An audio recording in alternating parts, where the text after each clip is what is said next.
Hello everyone, my name is Billy Sheehan. I'm here with my brand new EBS Ultimate pedal.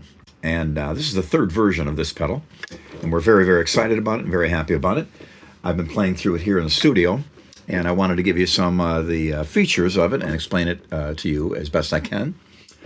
Basically, the idea behind the pedal is having distortion on your bass, a little overdrive.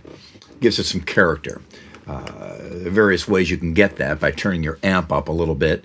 That's very good. But sometimes when you distort an amp, you lose those low frequencies that you need as a bass player.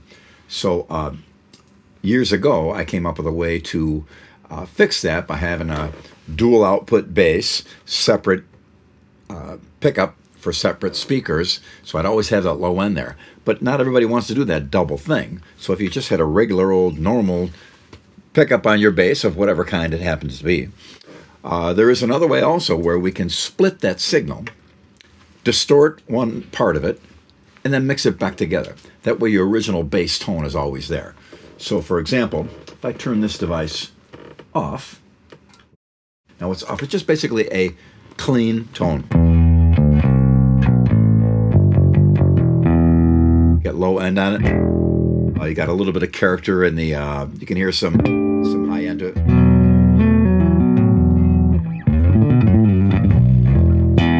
Now if you wanted to add a little distortion to that, that's where this pedal comes in very nicely. I'll turn it back on, but I'll turn the volume of the distortion down. Now, the distortion has several characters you can add to it. You can change the tone of it. You can invert the phase of it.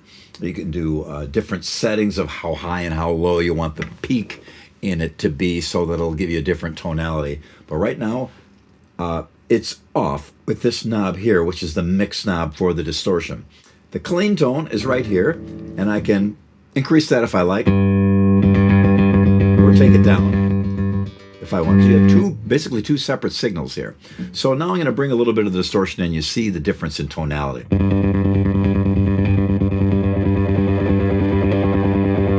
So I'm bringing in, I'll turn the clean down so you hear only the distortion. See, there's not much bass on that at all. So it's really not a good tone for playing in a band. So add the clean to it.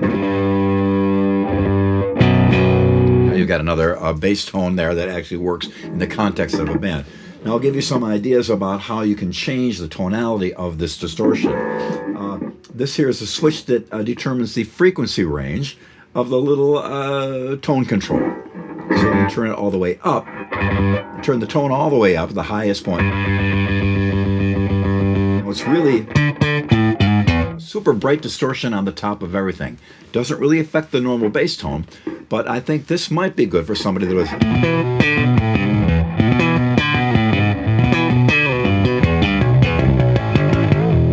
Sometimes when you slap, you want a little bit of that fizz, that buzz on the very top of it to give you your note's definition.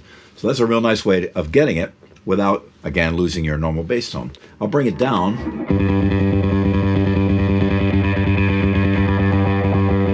Hear it sweep through the mid-range frequencies. So you can find any spot in there. It's almost kind of like you can get that wah-wah pedal tone where you hold the wah-wah pedal at one point and get this mid-range that cuts right through.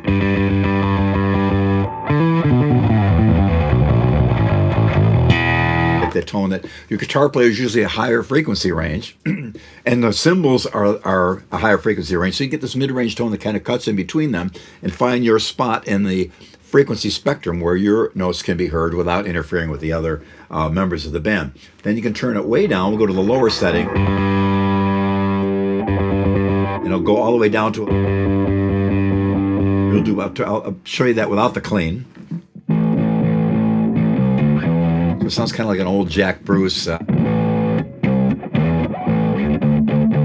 heavily distorted bass amp, but you bring your clean, normal bass amp in.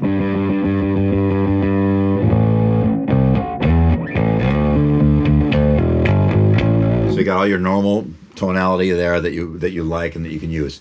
So and of course there's a gain control, so you can have that distortion, the amount of gain on it. So like when you turn a distorted amp on, but just don't pump the gain in the front end of it. Or or turn it way up. So you got raging distortion.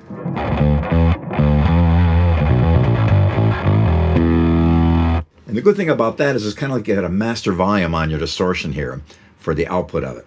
And so you can get it screaming loud, but turn the master down so it's not overwhelming everything. Or get just a little bit of an edge on it and bring that up so you can just get an overall edge to your tone. We have also the loop jack where you can put a Y connector in there. And if I want to just put a chorus on my clean but leave the distortion unaffected, I can do it. Put it right in the loop of the clean. Or if I want to add some like an octave pedal to the distortion, I can put that on and then turn them off. And you can do a whole chain of effects only on your distortion or a whole chain of effects only on your clean, which kind of takes that double split signal idea and really gives you control over how you want it to be. And speaking of control over how you want it to be, the inside chip that gives it its tonality and its distortion, you got to take the screws off the back and look at it, but that main chip is in a socket, which means it's not soldered in, which means you can take it out of the socket and replace it with a different chip. Now, Motorola, Texas Instruments, Raytheon, those are chip manufacturers. I believe through the years they've made a dual op amp with 8 little pins that fits into that socket. And you can try those out, old ones from the 70s. I have some ancient ones that I used back in the 70s that I've tried in this pedal that sound great and amazing, but it's different. So you can fine-tune this little box to exactly what you need as a player and exactly what sounds right to your ears. So I think it's a great feature. I don't know if any other pedal has it or not. Probably someone does by now, but I don't know of any. And to get in there and drop in a chip from a different manufacturer will give this distortion a completely different character and tonality and will work perfectly. A friend of mine, maybe we can add a link here at some point, did a test of about 10 different chips and tried them all out and wrote a little synopsis of each one. So very, very helpful information that he has. Take the screws off the back. If you're adventurous, open it up and try a different chip. And it's pretty obvious how to put it into. There's a little marker into which way the chip goes in, and it should be pretty easy to do. If you're not sure what to do, ask a local technician. They can help you out. But it's a really cool way of getting the thing really fine-tuned to you and your playing. So whether you're a slap player, a fretless player, a 5-string, a 6-string, whatever type of bass you're playing in any configuration, I do believe you'll find this to be very handy to expand the tones that you get out of your instrument, help your bass become more in its harmonic content so that you have a greater fundamental sound you can lay down underneath your guitar player and along with your drummer to really have a great foundation within your band. And many bass players around the world have gotten this pedal already and written to me that they're very, very pleased with it. So if you happen to get it and give it a try, I hope it serves you well. And that's my story, my ultimate drive from EBS. Thank you very much.